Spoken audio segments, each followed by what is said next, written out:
I just wanted to get this out the way. I know plenty of wrestling channels have talked about the Radicalz on numerous documented videos and go over that the entire team was like, they treated it like, if you guys don't remember the mid '90s UNLV team involving Larry Johnson, I think it also had Starks, like a whole bunch of NBA ready young athletes that was dominant back in the early '90s.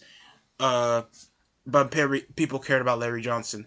Uh, if it wasn't for his injuries, he could have been one of the biggest stars of that era. And it came over to the way that I guess they treated like the Radicalz of like 4 WCW mid-carders, and they thought they were going to be legit stars, even though they were all just lost in the shuffle. Perry Saturn was literally with a mop, kept getting injured, and had no charisma. And Dean Malenko was the same issue, even though he was a good technician. I remember a few of his matches, but he was bland, had a receding hairline, had the prerequisite to Cesaro's gimmick, and then left wrestling a few years after because he knew that if he goes over to Ring of Honor or TNA earlier like anybody else, he would have been left over in the shuffle, got fat, did the same moves except the Texas Cloverleaf, and whatever jobber moves he's doing with somebody undersized, and he's just bland, even though back in the day he was like probably in his 30s or 40s. He looked like he was already in his 50s with that face. Eddie Guerrero and Benoit were the technical only exceptions that they would have, but one would kill himself in near a decade in the business over mental bullshit, his injuries, possibly his own mental health, his concussions, and then people still put him over in the Hall of Fame. I swear, people dick suck a lot of people when they're dead. Hell, you'll get a lot more praise when you're dead. That I understand. They're trying to remember the good parts and the negative parts. Like, I get it. But Benoit was just up the echelon of just being a good mid-carder. And that's how he was even when he was world champion. Back in '04, what were they doing for the remainder of his career? The most he ever got notable for was mid-card feuds with Orlando Jordan and MVP and JBL. None of these are like upper echelon feuds that would elevate Chris Benoit. The only exception could have been Eddie Guerrero, because at least he was like in a feud with Batista after his world title push back in '04. And now that entire thing was etched from WrestleMania 20, was etched out of history because of their own either selfishness or just their awful like insight from their past.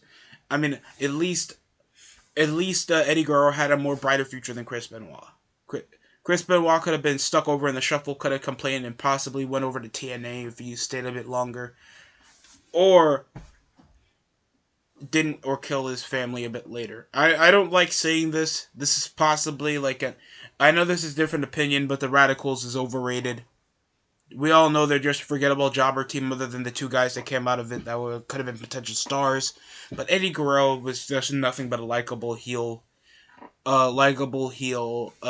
Latino stereotype from the 2000s. Sure, he was over. Don't get me wrong. A lot of people still have memorable segments they love about Eddie Guerrero. I like Eddie Guerrero, but to have him over as a superstar himself, he just wasn't a consistent superstar. He was lost over the shuffle with JBL even coming in at his own. That was getting higher ratings than him when he was feuding with Big Show and Undertaker and John Cena.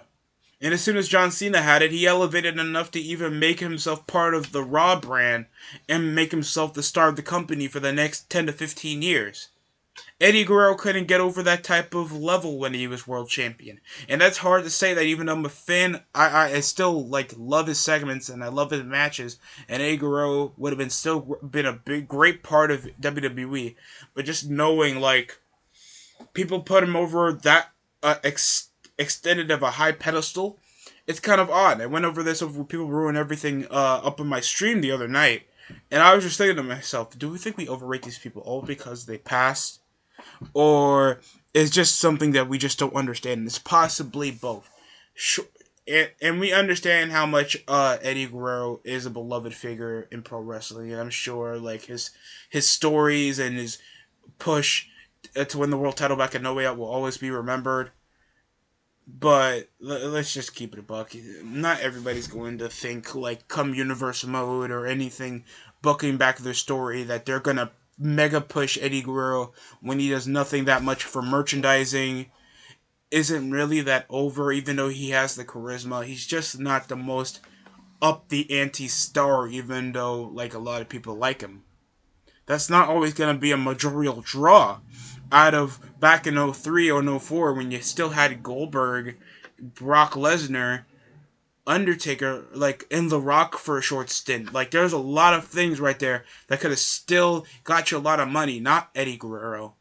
And that sounds mean to say, but it's the absolute truth. Same thing with Chris Benoit. These guys wouldn't have been successful as they were without the brand split. And that's a good thing and also a bad thing because it just shows you how much WWE could have truly wouldn't even value them if there was no brand split. And thanks to the brand split, what happened? So that's technically most of my opinion on all of that. You guys might disagree, you guys might agree, but it's all about making a conversation at the end of the day, and I'm glad that everybody gets involved. I do feel like the Radicalz are somewhat overrated because like they were just over the business bullshit and all the politicking coming over in WCW. So I can understand that, but you got to understand how much they could be put over business wise, and it didn't seem like there was a lot to deal with that. So yeah, that's my opinion on the matter. I don't know how most of you guys feel, but I feel like the Radicalz were a bit overrated. And to leaving that said, that's my explanation. That's my claim, and that's my conclusion. Thanks for watching. That's it for me.